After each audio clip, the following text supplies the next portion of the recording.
सत्य का पवित्र शास्त्र। जनवरी दिनांक 31। यीशु ने उनसे कहा, मेरा भोजन यह है कि अपने भेजने वाले की इच्छा के अनुसार चलूं और उसका काम पूरा करूं। यूहन्ना अध्याय 4 पद 34। भोजन वस्तु हमारी मूलभूत आवश्यकता है। हमें मनुष्य होने के नाते जीने और स्वस्थ रहने और अपनी प्रतिदिन की गतिविधियों को पूरा करने के लिए भोजन खाने की आवश्यकता है।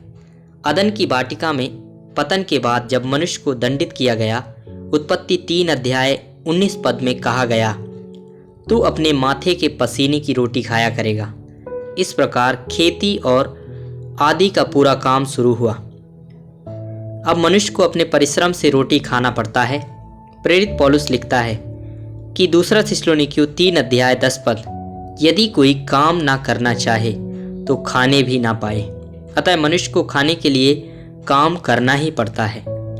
यहाँ प्रभु यीशु मसीह के विषय में जब उन्होंने चेलों से बात की तो वे परमेश्वर की इच्छा की गहन आवश्यकता और महत्व को सामने रख रहे थे, जिसे परमेश्वर के कार्य को पूरा करके पूरा किया जाना है।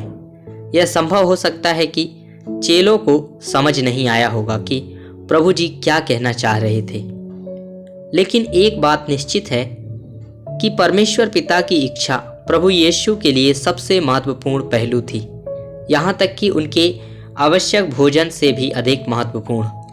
परमेश्वर की इच्छा और परमेश्वर के कार्य की तुलना भोजन के साथ इसलिए निर्दिष्ट की गई कि कैसे मनुष्य भोजन के बिना जीवित नहीं रह सकता। ठीक उसी प्रकार परमेश्वर के संतान परमेश्वर की इच्छा अनुसार परमेश्वर के कार्य को किए बिना जीवित नहीं रह सकते। परमेश्वर का कार्य उसकी इच्छा के अनुसार ही किया जाना चाहिए।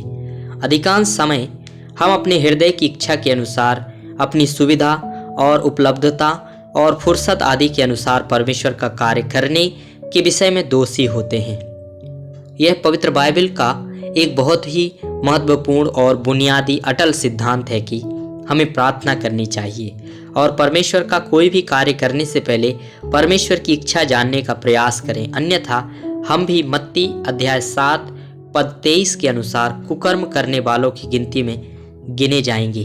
तब मैं उनसे कहूँगा, मैंने तुमको कभी नहीं जाना, हे कुकर्म करने वालों, मेरे पास से चले जाओ। प्रभु यीशु मसीह का आदर्श उदाहरण लेते हुए आइए हम अत्यधिक सावधानी और अपने कार्य के लिए परमेश्वर की पूर्ण इच्छा की खोज करें, जिसे उन्होंने हम में से प्रत्येक के लिए निर्धारित किया है। इसे चूकना हमारे लिए एक बड़ी त्रासदी होगी।